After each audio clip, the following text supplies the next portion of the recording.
Welcome back to Bedtime Stories with Sonneillon. If you haven't done so yet, please remember to share our podcast on social media and leave us a review wherever you get your podcasts. Today we have a bonus episode, so I'd like you guys to relax, get comfortable wherever you may be, and let's do 5 breaths in and out. Breathe in and out. And in and out. And in and out. And in and out. In and out.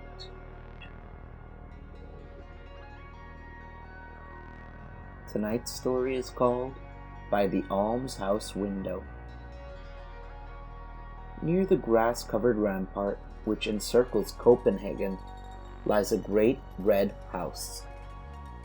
Balsams and other flowers greet us from the long row of windows in the house, whose interior is sufficiently poverty-stricken, and poor and old are the people who inhabit it. The building is the Wharton Almshouse. Look at the window. There leans an old maid.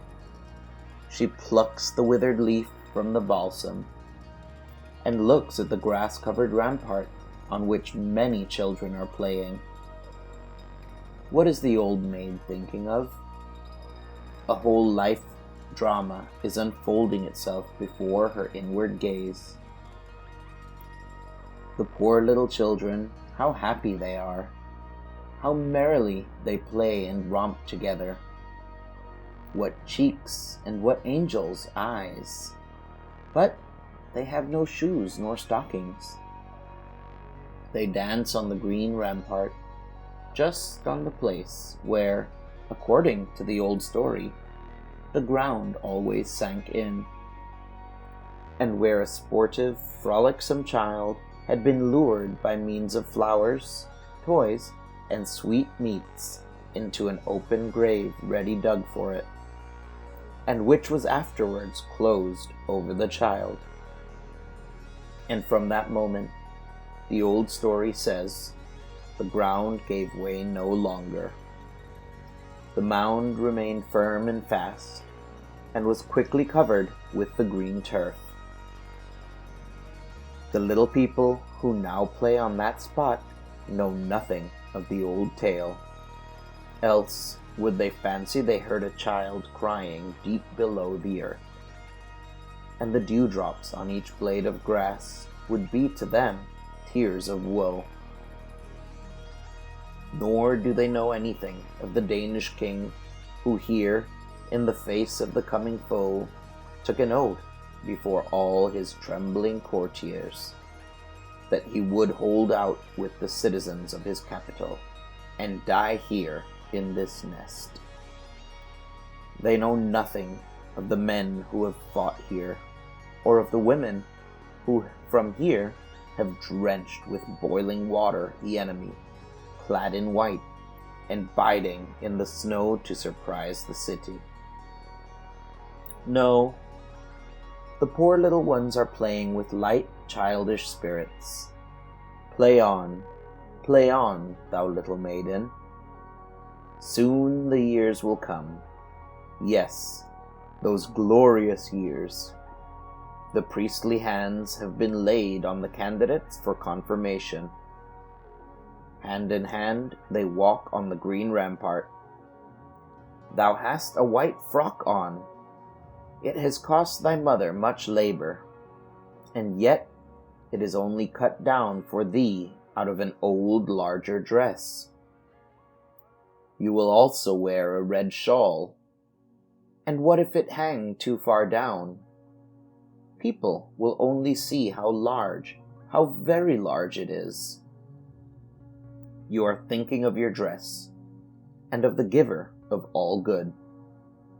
So glorious is it to wander on the green rampart. And the years roll by.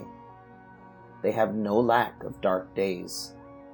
But you have your cheerful young spirit, and you have gained a friend. You know not how. You met, oh, how often.